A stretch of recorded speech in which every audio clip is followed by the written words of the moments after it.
Good morning children. जैसा कि मैं आपको पहले भी बता चुकी हूँ कि मैं किदवई कॉलेज से शाहीन मैम आपको सोशल साइंस का हिस्ट्री और सिविक्स पढ़ाऊँगी। पहले लेसन हमने पिछले वीडियो में पहला लेसन स्टार्ट किया था यूरोप में राष्ट्रवाद का उदय। लेकिन बच्चों, चूँकि ये बड़ा लेसन है इसलिए मैंने पार्ट 1 आपको पढ़ाया था और आज हम लोग उसको कंप्लीट करेंगे, पार्ट 2 पढ़ाएंगे आपको। तो बच्चों, हम आपको ये बता दें कि 19वीं शताब्दी में यूरोप में राष्ट्रवाद एक बहुत बड़ी ताकत बन के उभरा था, जिसने यूरोप के राजनीतिक और मानसिक जगत में बहुत बड़ा परिवर्तन किया था। तो अब ये यूरोप के यूरोप में जर्मन दार्शनिक थे, उन्होंने भी योहान गॉटफ्रीड जैसे चिंतकों ने ये दावा किया था कि पूरी सच्ची जर्मन संस्कृति उसके आम लोगों में निहित होती है। इसलिए लोक संस्कृति के स्वरूप को एकत्र करके उसको अंकित करना राष्ट्र के निर्माण के लिए बहुत ज़रूरी है। अब यहाँ पे मैं आपको एक ब्रेक लेती हूँ बच्चों। जैसे लास्ट टाइम मैंने आपको फर्स्ट पार्ट पढ़ाया था तो कुछ क्वेश्चन दिए थे, बच्चों को उसके आंसर नहीं मिले थे, तो मैं आपको, कुछ बच्चों ने आंसर के लिए पूछा था, मैं आपको उसके आंसर दे रही हूँ। और आज का वीडियो आप बहुत ही गौर से सुनिए बच्चों। अभी आपको उतनी आदत नहीं है, आप इस वीडियो को सुनिए गौर से और उसमें आपको सारे आंसर मिल जाएंगे बच्चों। जो भी आपको पढ़ाया जाएगा, जो भी आपसे क्वेश्चन लिखा जाएगा, वो सारे आंसर आपको मिल जाएंगे। तो चलिए हम स्टार्ट करते हैं आज आपका जो फर्स्ट पॉइंट्स है, यूरोप भूख कठिनाइयाँ विद्रोह 1830 से 1848 तक।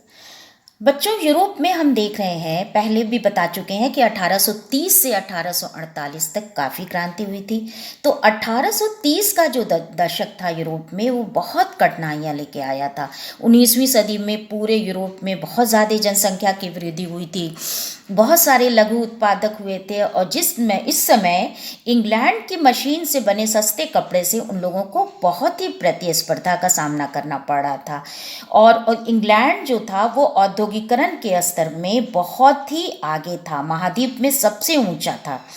हम आपको पहले बता चुके हैं कि इंग्लैंड में औद्योगिक क्रांति हुई थी बच्चों, और वहाँ जो औद्योगिकरण था वो सब पूरे महाद्वीप में बहुत ऊंचा था।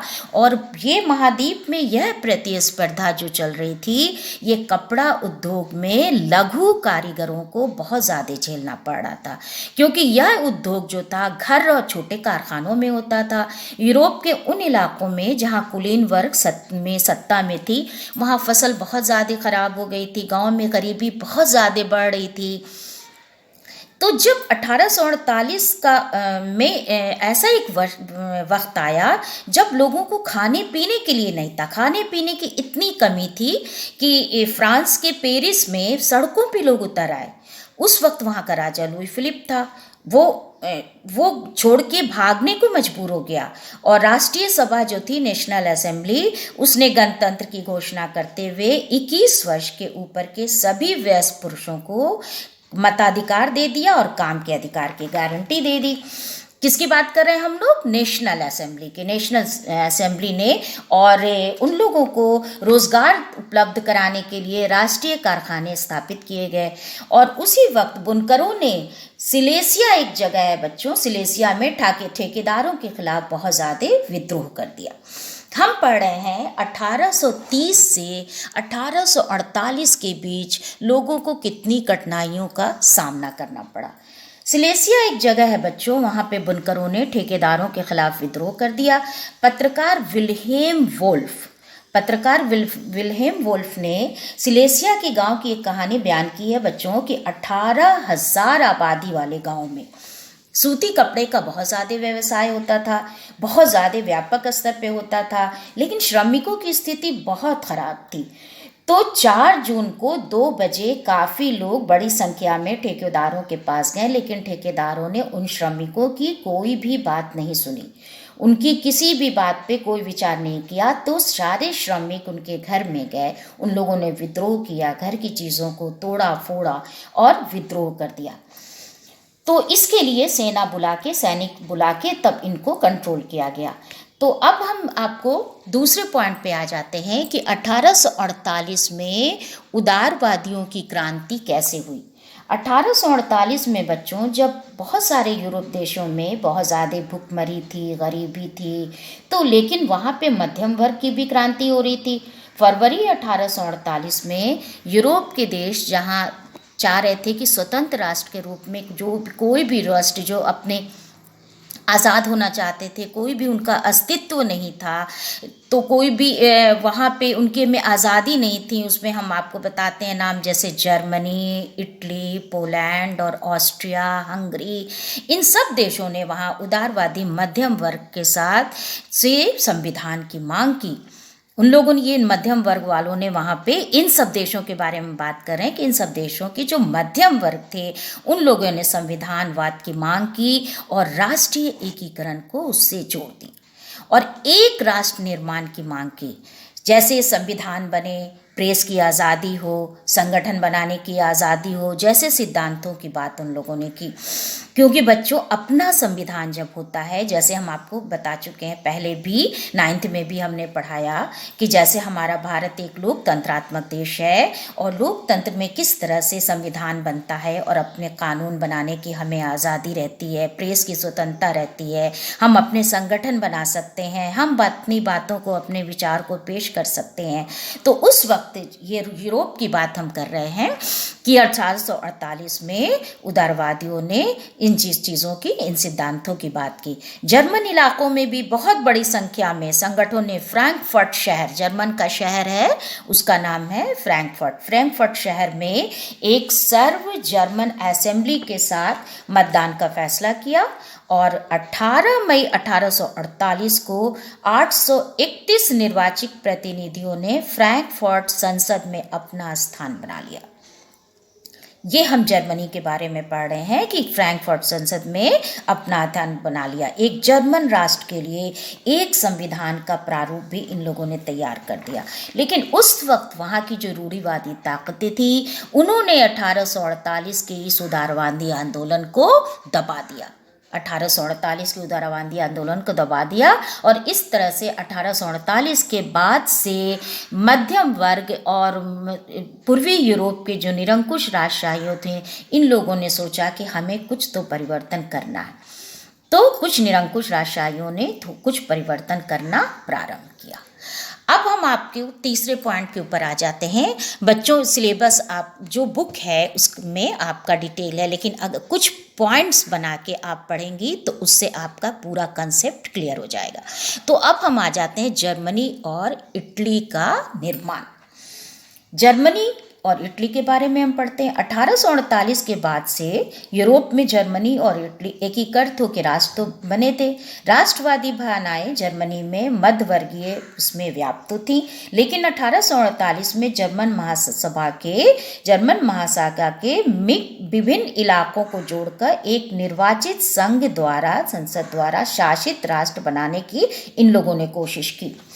प्रशा यूरोप का एक देश है। मैं आपको यूरोप के जिन देशों के बारे में बताती हूँ बच्चों, आप उनके नाम को बहुत ही कंसंट्रेट करके, गौर करके उनको याद करने की कोशिश कीजिए और उनको अंडरलाइन करिए, उनको याद कीजिए अलग से पॉइंट बना के। प्रशा यूरोप का एक देश है। इसने राष्ट्रीय एकीकरण के आंदोलन का नेतृत्व संभाल लिया। प्रशा का जो प्रमुख मंत्री था वहाँ पे ऑटोमन बिस्मार्क। क्या नाम था प्रशा के मंत्री का? ऑटोमन बिस्मार्क ने इस प्रक्रिया का जनक बन गया। 7 साल के दौरान ऑस्ट्रिया, फ्रांस, डेनमार्क, इन सब से 3 युद्धों में प्रशा को ही जीत मिली और 1871 में प्रशा का राजा विलियम फर्स्ट को जर्मनी का सम्राट घोषित कर दिया गया। हम आपको फिर से बता रहे हैं, 1871 में प्रशा का जो राजा था विलियम फर्स्ट, उसको जर्मनी का सम्राट घोषित कर दिया गया। अब आ जाइए इटली के बारे में। इटली में अनेक वंशानुगत राज थे, बहुत राष्ट्रीय हैब्सबर्ग साम्राज्य में बिखरा हुआ था। 19वीं शताब्दी में इटली 7 राज्यों में बटा हुआ था। 1830 के बाद से, और हमने आपको बताया था पिछले वीडियो में कि 1830 में इटली का क्रांतिकारी नेता जो उभर के आया था उसका नाम था ज्यूसेपी मैत्सनी। तो 1830 में ज्यूसेपी मैत्सिनी ने एकीकृत इटली गणराज्य के लिए बहुत सारे कार्यक्रम बनाए। उसने यंग इटली नामक संगठन बनाया।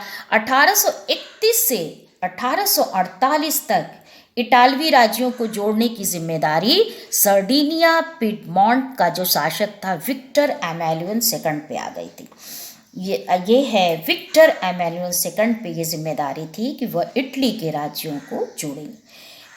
जो सैनिक थे वो लोगों ने जोसेपी और गैरिबाल्डी के नेतृत्व में बहुत बड़ी संख्या में सशस्त्र स्वयंसेवकों के साथ 1859 में ऑस्ट्रियाई बलों को हराने में कामयाब हुए। लेकिन 1860 में दक्षिण इटली में स्पेनिक शासकों को हराकर 1861 में इमालियन सेकंड इटली का राजा बन गया। हम फिर आपको बता रहे हैं 1860 में दक्षिण इटली में स्पेनिश शासकों को हराने के बाद 1861 में इमालियन द्वितीय जो है वो इटली का राजा बन गया। अब हम पढ़ेंगे ब्रिटेन के इतिहास के बारे में। ब्रिटेन के का इतिहास है जो आप देखिए कि ब्रिटेन, यह आपका पॉइंट है कि ब्रिटेन का इतिहास के बारे में हम पढ़ेंगे। ब्रिटेन में राष्ट्र राज्य का निर्माण कोई अचानक नहीं हुआ था, कोई क्रांति का परिणाम नहीं था। जो ब्रितानी द्वीप समूह था उसमें रहने वाले लोग अंग्रेज, वेल्श, स्कॉट या आयरिश थे। तो अब ये हम आपको बता रहे हैं कि उस वक्त कितने लोग वहाँ रहते थे ब्रिटेन में। आप ये मत सोचिएगा कि ब्रिटेन में सिर्फ अंग्रेज हैं। अंग्रेज, वेल्श, स्कॉट और आयरिश, इन सब लोगों की जाति समूह जो थी, इन सब की अपनी अलग अलग संस्कृति थी, अलग अलग राजनीतिक परंपराएं थी। बहुत लंबे टकराव के बाद से आंग्ल जो संसद थी उसने 1688 में राजतंत्र से ताकत छीन ली। काफ़ी दिनों की लड़ाई के बाद से बच्चों जो आंग्ल संसद थी यानी जो अंग्रेज थे, अंग्रेज की जो संसद थी उसने 1688 में राजतंत्र से ताकत छीन ली और इन संसद के माध्यम से एक राष्ट्र राज्य का निर्माण हुआ और जिसका केंद्र इंग्लैंड था। इसके बाद से 1688 के बाद की बात कर रहे हैं हम लोग कि 1688 के बाद से एक राष्ट्र राज्य का निर्माण हो गया और उसका पूरा केंद्र बना हम इंग्लैंड और स्कॉटलैंड के बीच एक्ट ऑफ यूनियन। इसको गौर से सुनिएगा बच्चों, इस पे क्वेश्चन हम आपको बनाएंगे। इंग्लैंड और स्कॉटलैंड के बीच एक्ट ऑफ यूनियन 1707 से United kingdom of great Britain का गठन हुआ। फिर से सुन लीजिए, 1707 में United kingdom of great Britain का गठन हुआ। आपको पूछा जाएगा question, United kingdom of great Britain का गठन कब हुआ, तो आप 1707 बताएंगी। इसमें इंग्लैंड और स्कॉटलैंड में प्रभुत्व जमाने में सफल रहा। ब्रिटानी संसद ने आंग्ल सदस्यों का ही दबदबा बना रहा।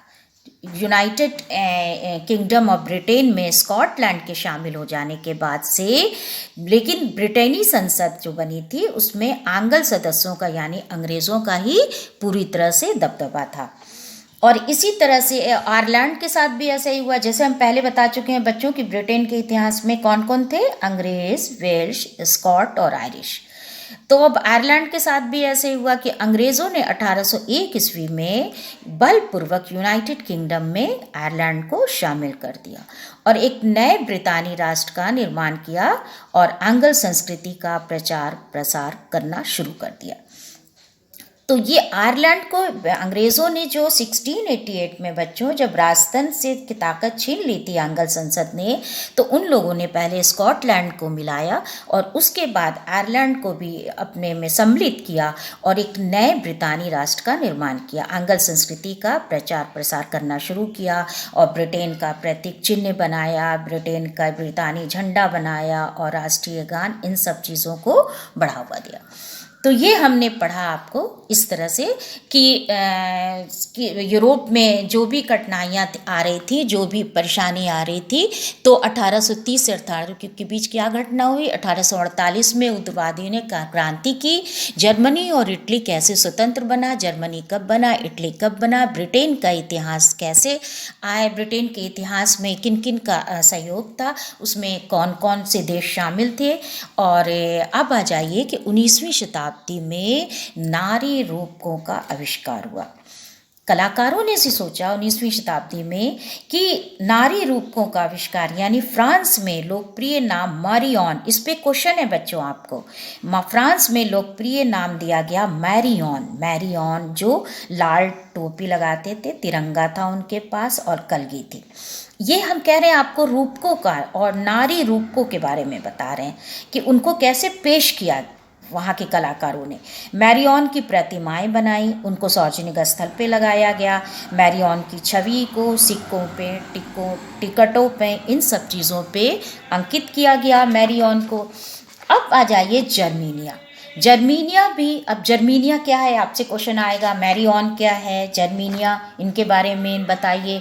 तो आप यही लिखेंगी जर्मीनिया जर्मन राष्ट्र का जो रूपक बन गई थी।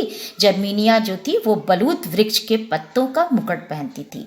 ये भी नारी रूपक है बच्चों, नारी रूपकों के रूप में इसे पेश किया है वहाँ के कलाकारों ने। उसका नाम दिया है जर्मीनिया। जर्मनिया बलूत वृक्ष के पत्तों का मुकुट पहनती थी क्योंकि जर्मन बलूत वीरता का प्रतीक था। अब हम आ जाते हैं अपने आखिरी पॉइंट पे, राष्ट्रवाद और साम्राज्यवाद। 19वीं सदी में यूरोपीय शक्तियों ने अपनी साम्राज्यवादी उद्देश्यों की प्राप्ति के लिए बहुत से जो उनके अधीन देश थे उन पे बहुत ज़्यादा प्रभाव बताया। पहले भी हम आपको बता चुके हैं कि किस तरह से शक्तिशाली यूरोपीय शक्तियाँ अपने साम्राज्यवादी उद्देश्यों के लिए जो उनके छोटे राज्य होते हैं उन पे अपना सांस्कृतिक, राजनीतिक, सामाजिक और आर्थिक रूप से उस पे अपना अधिकार करके उन्हें अपना उपनिवेश बना लेते हैं। तो ये है उपनिवेशवाद। तो राष्ट्रवाद के बारे में हम लास्ट में आपको ये पढ़ रहे हैं कि यूरोपीय शक्तियों ने बहुत से अपने साम्राज्यवादी उद्देश्य की प्राप्ति के लिए अधीन क्षेत्रों पर प्रभाव जमाया। 1871 के बाद यूरोप में जो गंभीर राष्ट्रवादी तनाव था उसका स्रोत जो बना बाल्कन का क्षेत्र। गौर से सुनिएगा बच्चों, बाल्कन क्षेत्र पे आपको क्वेश्चन आएगा कि 1871 के बाद यूरोप में राष्ट्रवादी तनाव बहुत ज़्यादा फैल गया बाल्कन का क्षेत्र में। अब इसमें कौन कौन से देश शामिल थे उनको गौर से सुनेगा। ये यूरोप के देश हैं बच्चों, आपको इसमें थोड़ा याद करने में दिक्कत होगी लेकिन आप अगर कंसंट्रेट करके गौर करके नाम देखेंगे तो आपको याद हो जाएगा। इसमें देश है रोमानिया, बुल्गारिया, अल्बानिया, यूनान, स्लोवेनिया, सर्बिया। इन सारे क्षेत्र के लोगों को, जो रहने वाले लोग थे, उनको क्या कहा जाता था? स्लाव। इन सारे 6 देशों के निवासियों को स्लाव कहा जाता था। तो ये जो बाल्कन क्षेत्र था वो बहुत बड़े गहरे टकराव का कारण बन गया। सभी आपस में ईर्ष्या करते थे और ज़्यादा से ज़्यादा इलाका हासिल करना चाहते थे। बाल्कन क्षेत्र को लेके बड़ी बड़ी शक्तियों में बहुत ज़्यादा प्रतिस्पर्धा थी, जैसे रूस है, जर्मनी, इंग्लैंड। इन सारे देश जो थे वो बाल्कन क्षेत्र पे अपना प्रभाव बढ़ाना चाहते थे। इसमें कई युद्ध हुए, जिसमें अंत में कई युद्ध हुए इन बाल्कन क्षेत्रों को लेके, और जिसमें अंत में 1914 में प्रथम विश्व युद्ध हुआ। कब हुआ बच्चों? प्रथम विश्व युद्ध, जिसकी समाप्ति प्रथम विश्व युद्ध की 1918 में हुई। लेकिन अंत में अनेक देशों ने अपने साम्राज्यवादी प्रभुत्व का विरोध किया और एक स्वतंत्र राष्ट्र निर्माण के लिए संघर्ष किया। तो ये हम पढ़ रहे थे कि कैसे यूरोप में राष्ट्रवाद का उदय हुआ और अंत में साम्राज्य प्रभुत्व का विरोध किया। अनेक देशों ने एक स्वतंत्र राष्ट्र के निर्माणों के लिए संघर्ष किया। अब मैं आपको क्वेश्चन दूंगी बच्चों, और कुछ अति लघु क्वेश्चन है, कुछ दीर्घ क्वेश्चन है। आप इन सभी क्वेश्चन का आंसर अपनी होमवर्क कॉपी में कर लीजिएगा ताकि आपका ये लेसन कंप्लीट हो जाए। Thank you.